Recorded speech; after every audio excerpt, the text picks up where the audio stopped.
Yeah, Netflix CEO Ted Sarandos admits in a new interview that he says Barbenheimer, the Barbie and Oppenheimer double feature of last summer, would have done just as well if they released on Netflix rather than in theaters. And he would know because his son is a film editor, and he watched Lawrence of Arabia for the first time on his phone. It's really funny because let's just throw away all the normal reasons it's stupid.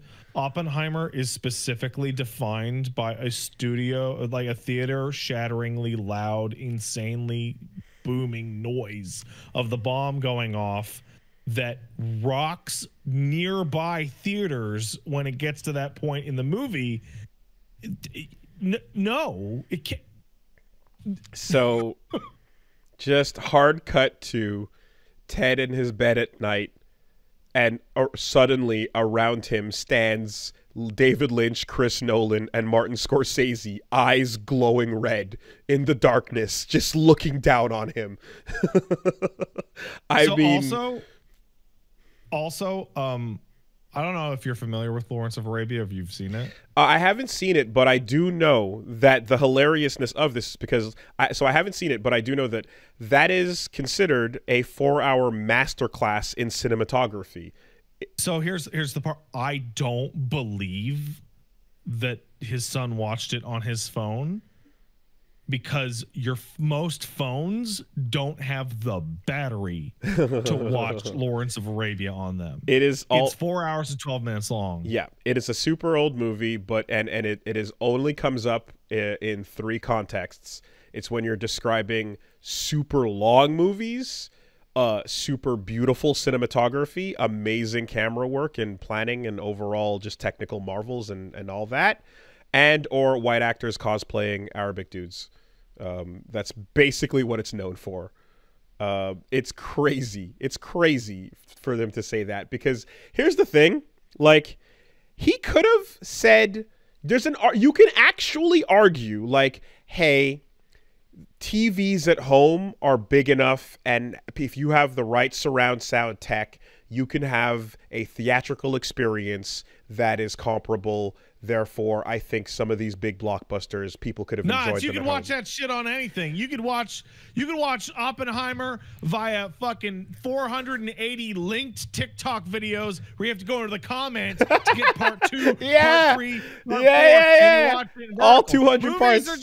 Movies are just things that happen and you see pictures sometime, right? That's all a movie is. Watch Lawrence of Arabia on the screen attached to your pregnancy test. What? There's a Chinese lady in the bottom right that doesn't say anything even once for the whole fucking TikTok. And there's the Roadrunner game at the top of the screen. Hey man, attention's hard. We got to show you us reacting. Look, it's just, there was a half argument you could make if it was just about home TV, Netflix popularity versus theatrical releases, because theaters are dying. That is true. Not as many things are getting the audiences to come out. It has to be a big, huge theatrical release. Whereas beforehand, it was like, oh yeah, what's playing? Let's go to the theater and then pick something. That doesn't happen anymore. If you wanted to take your family of 4 to the movies to see Barbie, you could have just bought the kids a copy of Street Fighter 6 instead. It's the same price. It's ridiculous. And just as an aside, I don't know what kind of serial killer watches a full feature-length film on the phone, but I want nothing to do with you or your ilk. I want to be so clear. Do you know when somebody tells you a story and you have that feeling in your gut? You know what that feeling is? That feeling is, yeah, that didn't happen. Right. That's not real. That's bullshit. That's just a thing you said. I mean, it's where my brain says the phrase, you're just saying words. He grabbed the movie that is the longest movie you could think of, that is a cinematic, like, big deal, and threw that out there in the most ridiculous context.